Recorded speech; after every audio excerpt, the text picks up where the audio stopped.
Welcome to the Transforming Trauma Podcast, a complex trauma podcast through the NARM Training Institute. My name is Sarah Buino, and I'm so excited to be sharing today's interview with you. Hey, Transforming Trauma listeners. Please join us starting in November for our online NARM Basics training to learn how to transform trauma. This online NARM Basics training is available for professionals working with clients or populations dealing with complex trauma. Now more than ever before, it is essential that we learn how to resolve complex trauma and support post-traumatic growth. NARM provides a relational approach to addressing the current COVID pandemic and tools to support healing in the aftermath of this collective trauma. If you're looking for more advanced training in complex trauma and are working in mental health, healthcare, education, substance abuse recovery, or allied fields, join us for this Level 1 NARM training to become a NARM-informed professional. For more information and to apply, please visit www.narmtraining.com/online-basics. I'd like to introduce you to today's guest, Colleen Millen. About herself, she says, I work with complex trauma and regulation at Discovery Counseling Center in Danville, California, a community mental health center. Accessibility and consent are core values and interests of my work. I am also an accessible yoga ambassador and trauma-informed yoga teacher and trainer. So without further ado, please enjoy my interview with Colleen Millen. Hello, Colleen. Welcome to Transforming Trauma. Hi, Sarah. Nice to be here with you today. Yeah, nice to be with you too. So I'm sure you've heard a couple of the episodes before, and you know how we like to start by telling us what you hope listeners will get out of your interview today. Well, that comes easy for me because it's something I was really inspired to arrive at through NARM training, and that's the idea of consent. Yeah. Say more, please. Well, and that's the undercurrent of the sound for me when we talk about consent. And I moved into NARM training more recently, but I'm now a certified NARM therapist. And I was reticent to join into the group because I had just left a yoga healing community for just a lot of different reasons. The community was not what I thought it was. There was not consent represented. And there were a lot of power dynamics that, in retrospect, I realized there were some cultic dynamics that created power differentials that were very difficult and abusive to me. So I left that group. And so it was with some trepidation that I moved into another healing group. That's what I refer the training to. It's a very depth work. And what I arrived at there is learning how much I value consent. It was modeled in the NARM training as held chiefly by Brad and Brad Kammer and the assistant staff. Yeah. And also, not only was held by them, but it was also something that I realized through all the supervision and the learning that I did in the training and outside the training. It's something inherent in the first question that we're kind of taught to ask people, which is, what is it that you want from our time? That's a consensual question. Right. So that's very long-winded, but that, I guess, puts a little bit of a context to why I think that's such an important thing. And I really want to bring a consensual process back to yoga, too. I really revolve around that value. I realize how important it is to me. Yeah. And I'm already like spinning with so many questions I can ask you, but before we dig into any of that, so tell listeners a little bit more about who you are and the work that you do. Sure. Well, at the moment, and actually since I started my traineeship to become a licensed marriage and family therapist in 2013, I started at a community mental health center in Northern California outside of San Francisco. And I've stayed there, and now I'm a licensed marriage and family therapist on staff. And there is a tremendous amount of programs and outreach and networking we do within the community to advocate for people in our community and provide accessible mental health service. And it's just so many programs. It's hard to list off now, but that's why I stayed with them, because of accessibility to service. And right now I work with teens, really love working with teens through adults around presentations of anxiety, depression, emotional regulation, trauma recovery, and whether someone chooses or not to do complex trauma work, I'm fascinated on the underpinnings of all those more regular diagnostic criteria that there are more in people's vernacular, like they have a definition of stress or depression or anxiety, but, they may not necessarily be thinking there's a complex trauma component to it. But whether or not my client chooses to work around complex trauma, it's a way I inform, my clinical approach, perhaps, or try to understand my client. And it's fascinating trying to bring NARM to teens who don't have tons of agency. They're working within a lot of systems where they don't have all the choices that I think they wish they could. So it's an interesting proposition to bring it there, but I do. So I do that. And then I teach accessible yoga, and we've all had to move online. So I've been, this whole 2020, I've been exploring being online. Yeah. And I teach accessible yoga and gentle forms of yoga and mindfulness. What is accessible yoga? Oh, I'm glad you asked. It's yay! Yay! So it's an organization that I believe comes out of Giovanna Heyman, his efforts and beliefs and mission statement around making yoga accessible to all, and really the idea that is it really yoga if we're not doing that? So he has a team, and although he's sort of a figurehead within that team, but he has a team that he works with to do these sorts of trainings. And it's a really inspiring organization. I'm an ambassador, and I just finished their 30-hour training. And, there's just a real lovely way that they set up a class so anyone can access an expression of yoga. And yoga not just being postures, although, postures are great. Yoga is a lot more. There are 8 limbs, not just one, right? Exactly. There's intentionality, there's meditation, there's study, self-study. There's so many routes to becoming present. And so that organization, check them out. They're everywhere. If you just did a Google on accessible yoga, you're going to get linked up to the organization based off the West Coast. So pretty cool. Nice. And this might sound like a stupid question, but I'm going to guess that other listeners might be asking it too, is what is generally inaccessible about yoga for some people? Yeah, well, the thing that's happened in yoga is the thing that's happening just about everywhere. There's I would call it a systematic reformation going on, led by ideas from Me Too. And you can't find a lot of major yoga systems these days that haven't been touched by really, for the first time, organized pushback from people who have been abused, whether it's sexually, physically, emotionally. So you can hear the energy in my voice, and I'm actually very energized by it, even though the stories are pretty horrific.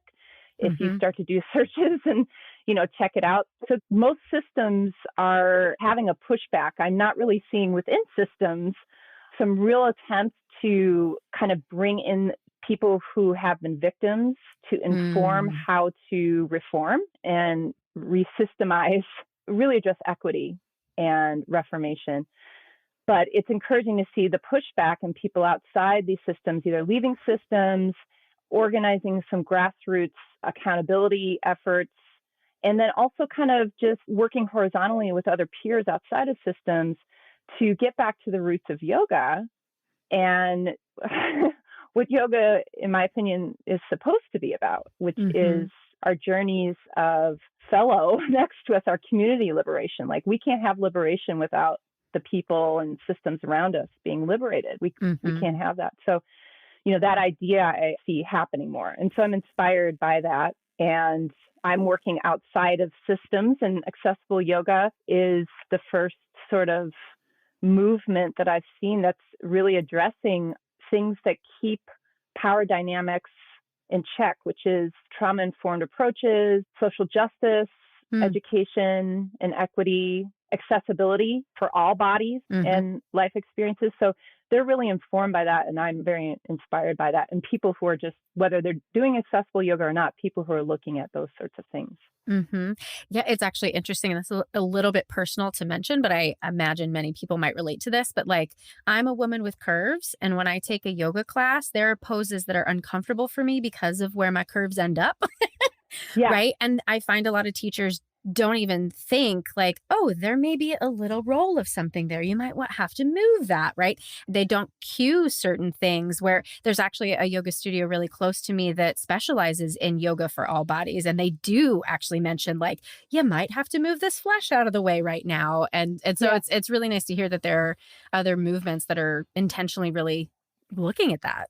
Right. And body positive movement. I think there's body positive yoga with Amber Carnes. She's a part of the accessible yoga team. And Kelly Palmer, too, is informed social justice movements and does a lot where she lives. Somewhere in the South she's lived. I can't recall the exact location, but she does a lot for her community there, too. So I've just really been inspired by all these sorts of things, these sort of ideas that lead us to not only our own liberation, but more systemic and community liberation, more inclusivity. Yeah.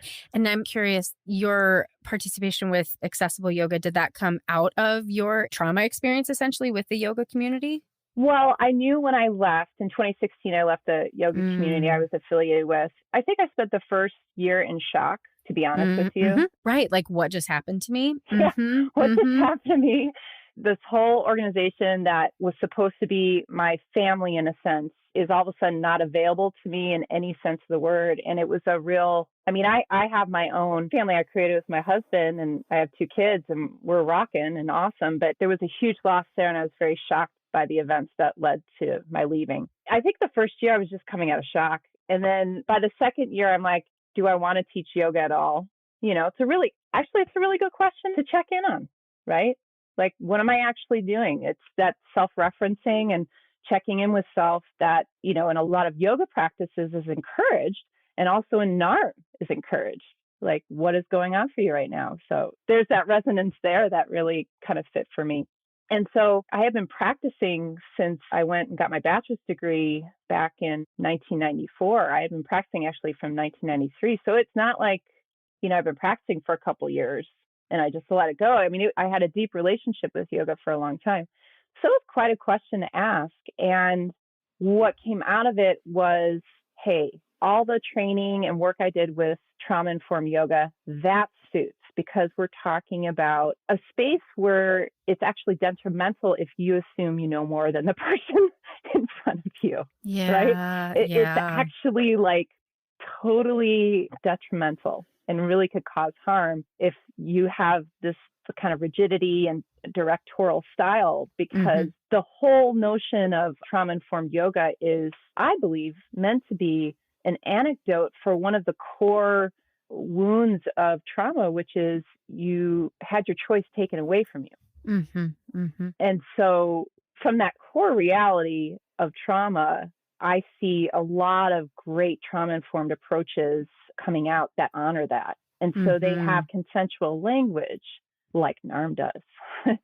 This actual term comes from trauma-sensitive yoga, which is a branch of trauma-informed yoga from Dave Emerson. And he called it in his book, language of choice, which that's sort of self-explanatory. So it's just invitational. There you go. Is that it? Works. Okay. I feel like I've heard that recently. Yeah. Sure. But it's just inviting someone into the experience and allowing them to have whatever experience they're going to have. Like, how can you create that space as an antidote to one of those core experiences of trauma where choice is taken away? Right. So I knew that I was onto something with continuing with that. And then as I started to kind of look around, and I'll admit to being kind of desperate, you know, I wanted not necessarily to jump into another place. I was actually kind of like scared about that. Yeah. But I wanted to find someone else that I could learn from. I just think that's like a healthy relationship to cultivate if you're going to hold space for other people, is to have someone who's a mentor or teacher. Yeah. So I think it was just like Googling my desperate, like, please send me a teacher. Please, could I learn somewhere? Could I feel safe again in a yoga community? And I bought Giovanna Heyman's book of the same name, Accessible Yoga, and saw that they were pivoting a training they were doing online after shelter in place came in. And I hopped on it. It's fantastic. And I'm going to teach a specifically called Accessible Yoga class for my dear friend's online platform. So I'm very excited about that. You'll have to share the details with us so we can, I would love to help folks connect to that. Yes, I'd love to. Yeah. Yeah. But I guess I'm really struck by cultivating a relationship with yoga, something that was like so important to you. And then the betrayal that you must have experienced in that community and how earth shaking, there's a word that I'm like missing right now, but something so detrimental to have that like taken from you. I'm just really struck by how important that must have been, that moment, that turning point where you really had to ask yourself, like, I've been spending most of my adult life doing this thing, and do I want to do it anymore? Yeah, absolutely. And NARM really helped me process and integrate a lot of that stuff. So I just want to tell us about that. That's really interesting, I think, for listeners. I will just back up and say, like, I was not only asking because I was looking at my experience, looking around in the realm of yoga and seeing all these stories, these Me Too stories and things that were going on. And my personal experience was that I suffered from an emotional abuse. And so that's why I left. But just a lot of stories of sexual assault and abuse and just horrific. And then also, a very great movement about honoring yoga's roots. Susanna Barkataki talks about that, honoring yoga's roots and knowing that I'm a white woman. And I'm still checking myself. Like, I'm a white woman. I was born in America, asking myself, what right do I have to hold these teachings? And how do I honor yoga's roots? How do I do that? So my self-referencing and checking came from all those areas, which was kind of intense. And that's okay. And it's a little less intense because I'm in relationship to this learning and this just continual reexamination. But specifically, what brought me to come to integration with my healing process around leaving that yoga community was we had 4 weekends, with our cohort in the Bay Area where we met. And with the NARM cohort. Yeah, the NARM cohort, right, our training. And I remember the first workshop, I brought like a mat I could sit on. They had chairs all arranged, and I'm like, I'm going to sit on the floor because I was so nervous. I was almost like disembodied nervous. When you get so activated and agitated that it's like, well, at least I'll describe it for me. It's sort of like I had pins and needles through my body, and like it would almost be like painful to come in more fully. That's how anxious I was. And here's these new people, and there's a promise here because my supervisor, I was trained in somatic psychotherapy, which basically means that I was trained to appreciate the body is part of the psychological process. And my supervisor had done training with Lawrence Heller and said, I don't care after your license what you do, you just have to do this training first off, whatever it is. That is an endorsement. Yeah. Yes. And so I heeded her, and that's what brought me there. Like, it really helped to have her guidance through the last couple of years of trying to gain my license and her recommendation. And that's what really propelled me to show up that day because I really wanted to just run away. And I brought my mat, and all these chairs were set out, and I sat on the floor so that I didn't have to have eye contact, like minimal eye contact with people, like real connection challenges. One of the things we talk about in NARM as a way to help our clients is to just sort of like locate ourselves along what maybe has been survival strategies, right? So in that moment, I was really in that connection strategy dilemma. Like, I want to connect with these people. I want to learn. I want to grow. And at the same point, I was terrified. So having that betrayal from the yoga community, and I'm not going to just put it all there. I mean, I had sort of developmental betrayals through my life, and different abuses through my life have happened. So, but it culminated in that moment of showing up for a workshop and it being really difficult to connect. And then I had a significant experience that really started me churning and getting excited about consent. So yeah, I'll just share that. I think it was the third workshop, and we were about, I don't know, maybe second day into our third workshop, and I was feeling pretty, I'll say, cooked. Mm-hmm. Mm-hmm. Been there. There's a lot coming in to absorb, and then there's a lot also being evoked. And I chose that moment when Brad Kammer turns to our training group and says, so who wants to do this thing where you sit and you role play in front of everyone else? And for some reason, I raised my hand. It just shot up. Yeah, who did that? Why not? Let's just, we're cooked. Let's deep fry. So, why not? Cute. So I sat down, I was the client, and I knew I had just done a little earlier. I did a sort of an individual experiential, which is a requirement for us to get our certification. And I knew I was onto something there with one of the trainer assistants. And then when I sat down, my role play therapist was a lady that I had projected, just like the first workshop, that she was totally judging me, and she was like totally like doing all this stuff. And she wasn't. So kind of in our discussions, so the setup was I was the client, she was the therapist. I gave you a little idea of what was churning in me just sitting across from her as my quote unquote therapist.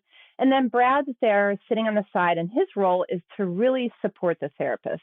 And in a really caring way, just check in with the client from time to time. But the real function is to help the therapist and the whole group learn how to kind of embody the model of NARM. Right. So, we're sitting down, and again, I'm in this deep fry, and I let her know this, right? So right away, I'm doing this relational thing. Mm-hmm. I'm talking about that with her. So that was an intense process, and beautifully held, well held, awesome. I got to own my projection there. And another piece was this idea that what happened to me in that former yoga system and what was modeled there was not consent. Mm-hmm. And how devastating that was for me and painful. And at the end of our process, we went 30, 40 minutes or something, where Brad and my role play therapist, my peer, and I are facing each other. And the whole time there's this whole group of 30, 40 people observing us. And we know this and we consent to this. Mm-hmm. And so we're tying up, and Brad looks at me and he says something like, first of all, would it be okay, Colleen, if you did the thing we usually do, which is turn toward everyone? And so he was really respectful. He was holding the therapist, but he really heard, I think, the essential wounding I had there. He gave me choice. He said, we usually turn and debrief, but if you felt that you just needed a break, you could go ahead and do that.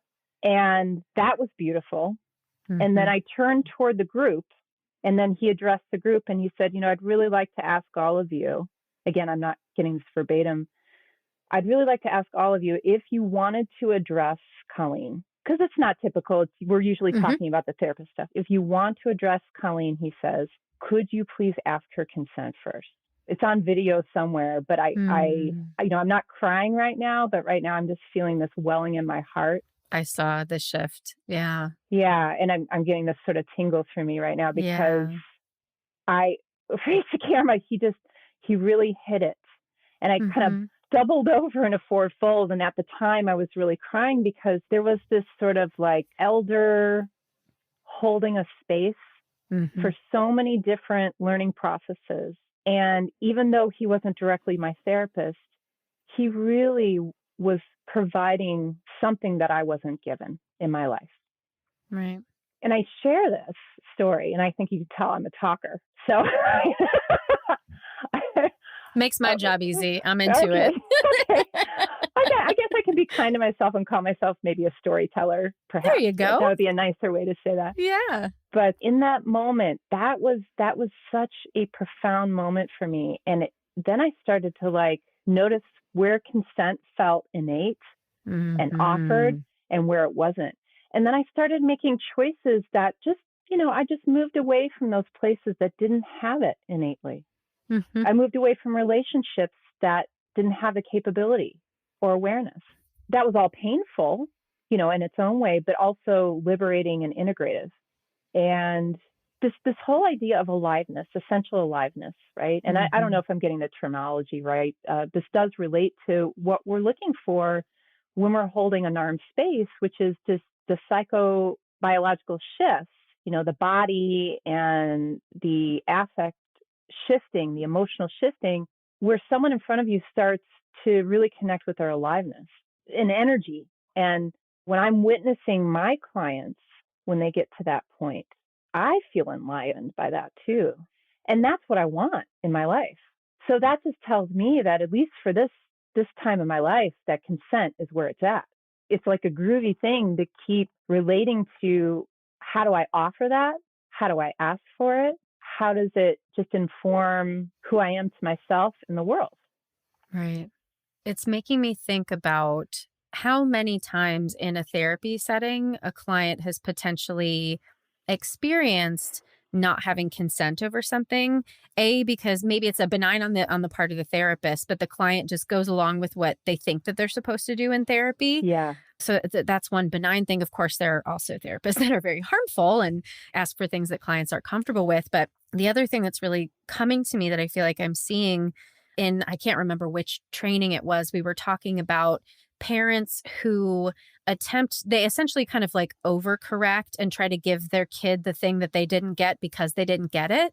And as a therapist, oh my God, we do that all the time, right? Like I thought I needed validation. So I'm giving my clients all this validation where that's not actually coming from a place of connection for me. That's coming from a place of lack.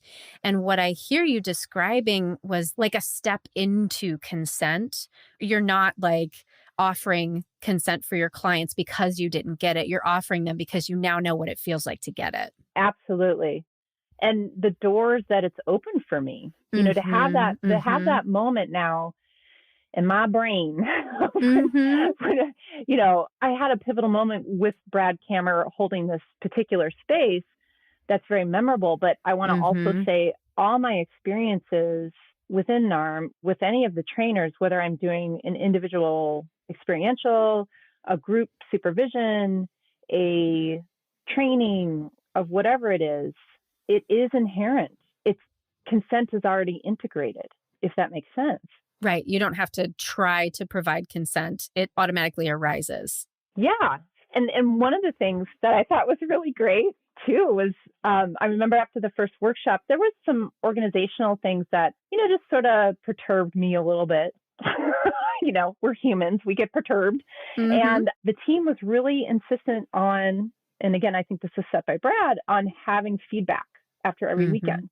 And I put down, and it was anonymous, which was fantastic to have that option too. But I put down very specific feedback. And the next workshop, there was no issue related to the feedback I gave. Now, that tells me something was listened to. Right. There's a feedback loop happening, right? Where I'm valued. Right. Also, there's a lot of talking within yoga too about consent. And I just think that it really is helpful for me right now personally to kind of get this support from both places. It's something that's important to me, and it's something that I value, and something I'm continuing to be open to learn. Right. And one of the things from accessible yoga that was part of my takeaway from the training and Giovanna's book was that consent is informed, like it's an informed consent process. This is what we talk about when we're therapists too. Like the initial things we're doing with our clients is this process of informed consent, that basically our clients know what they're, maybe as much as we can provide them information, what they're getting into. That's what we're doing, right? As much as we can. And so there's some sort of informed consent process going on within the yoga room. That consent is ongoing. Just because you got consent to assist someone, for example, doesn't mean that consent is always there. Right. Ask every time. And it's an ongoing relationship. It's an ongoing discussion. I'm really encouraged by that. And, one of the things in the former yoga community that was not consensual was touch. We were told that And in fact, in some situations, really barked at if we didn't have as assistants our hands on somebody. So it was, and the messaging was people are touch starved, so they need to be touched. And while that might be true for some people, right, that might be some people's experience, and they may get a tremendous amount out of touch and healing touch. I have some reservations with that. Who decides what touch is healing? Who decides what the definition of healing is in a particular moment? Ooh, I just got chills from that one. Go on. You're funny. And if we're not asking ourselves and our students that, what are we actually doing in yoga? Right. And I'm just really struck too by the importance of this parallel, right? Who decides what is healing? And when we think about how we're trained as therapists, and maybe how you're initially trained as a yoga teacher, of like, I know the asanas, right? I know all the psychological theories. And so clearly I know what healing is and I know what you need. And it's really interesting how, even though, I'm trained as a social worker, so all we talk about is like, person and environment and self-determination and all those things. But still, I was kind of subtly taught, you need to know better than the client. And so the way that you're really integrating NARM and yoga and consent and all of that is just, it's really, really lovely. And I'm sure it feels so grounding and like this, I'm feeling like a warm, cozy blanket sort of holding space that you create for your clients. Well, thanks. So maybe you can check out my class and let me know if that's true. Yeah. OMG. Totally. Yeah. But one of the things actually that I've done is, first of all, I'll invite people to assume the first position of a yoga class that they want to. They know where they're at. So they know if they actually check in, if they can do that and ask themselves what's going to be the most safe and comfortable position for me right now. That could be a chair, that could be standing, that could be laying down on the back or belly or the side. And I'll invite people into that. And then we'll do just sort of like a real general, if it works for you, check out your body where the contact is, maybe your breath, maybe you want to check out your mind, just like a real general centering. But then I'll ask the question, and if it works for you to do so, you might ask yourself what you want from your yoga practice today. Yeah. Way to NARM up your yoga teaching. That's so cool. I love it. Right. And so all that feels really good. And so I'm always looking for opportunities where there can be some choice points. Yeah. And then there also can be some yoga teaching, and I can honor yoga's roots too. This practice has been around for a while, and some people have some thoughts about it. And I can teach the classical names, maybe even what this pose is used for sometimes. And then I can also teach, and then there's your experience of the pose, and here are some options that you can explore if you like, right? So obviously yoga is different than a therapist-client relationship. It tends to be a little more prescriptive, but I'm always looking for what's a way I can open this up so that it can be more trauma-informed and involve a lot more choice. Well, and we try not to be goal-directed in NARM. And if we're going to adhere to not being goal-directed, then we want it to be more open and give the client more choice. And it's giving client back their agency if they're wandering away from what it is that they want, and we give them the option to come back or not. Yeah. In fact, I would think, just going back over to NARM, I'm a bit newer to this and also have been so very happy I took the NARM training. And, some of the things that I heard from other people around making being a therapist more sustainable, I definitely feel that, because I've had from this training just some beautiful frames around how to be in my space, how to explore someone's experience, whatever it is.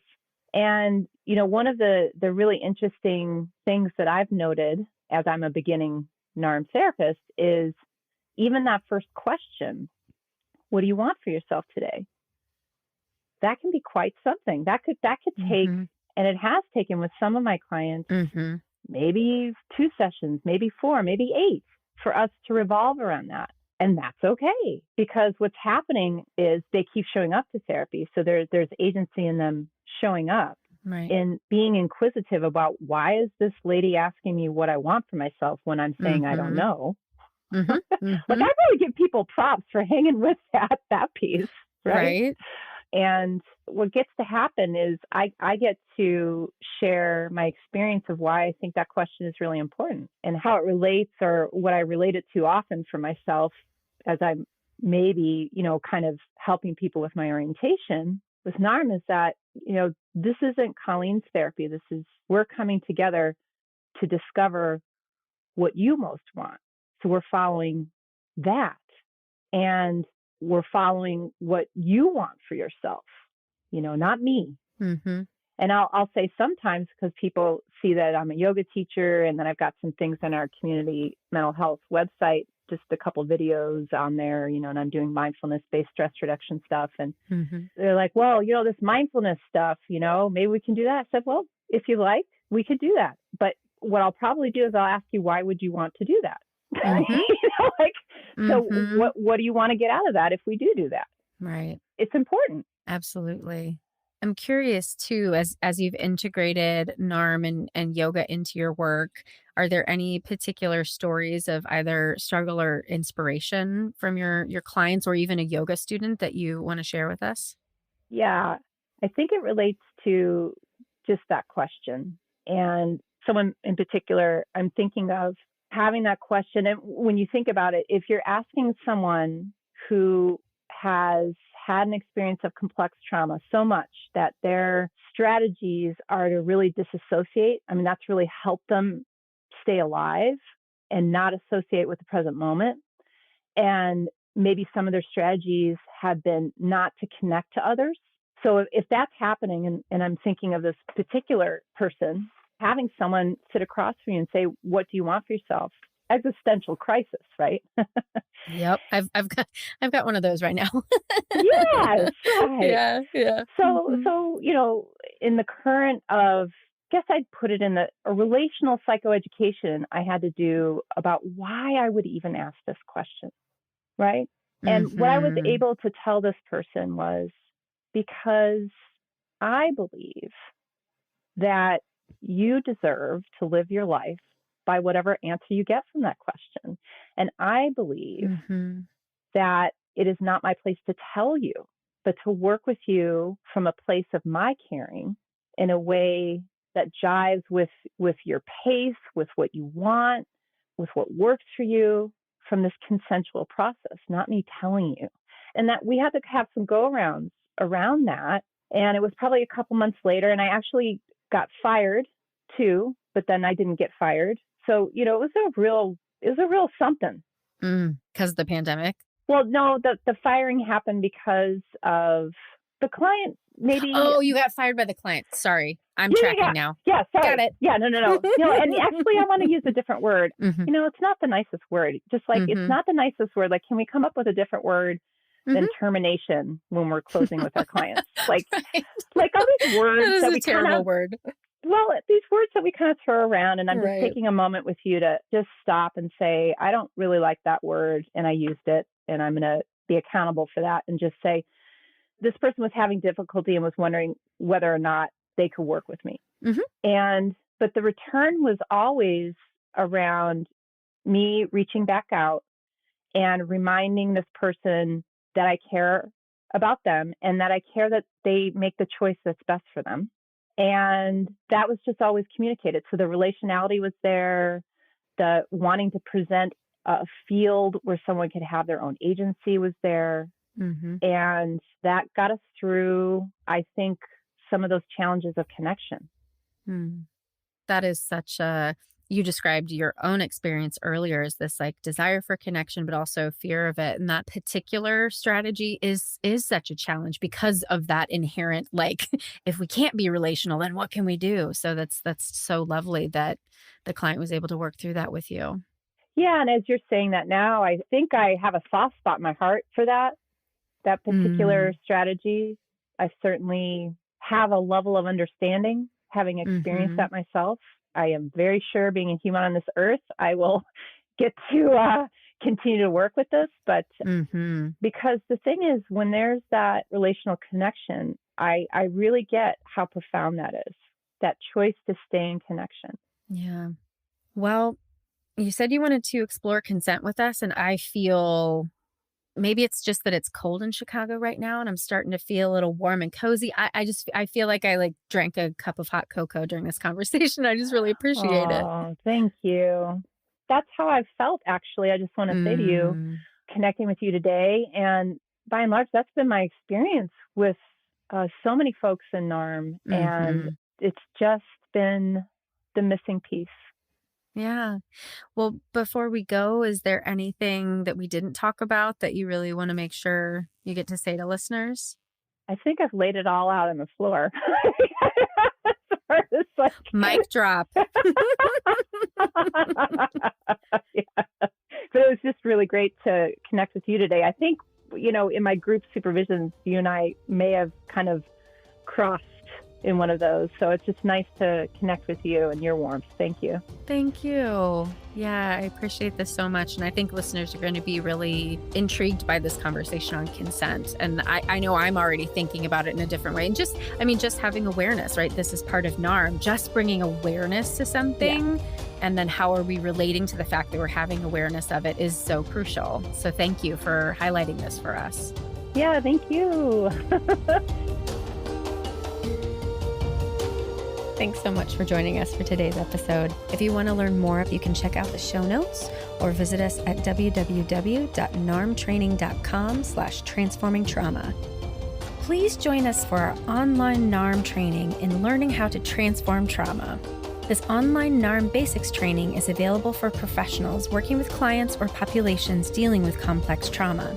Join us for this level 1 NARM training to become a NARM-informed professional. For more information and to apply, please visit at www.narmtraining.com/online-basics.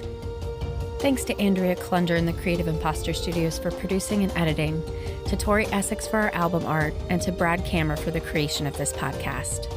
We really look forward to building community and connection with you and changing the world by transforming trauma.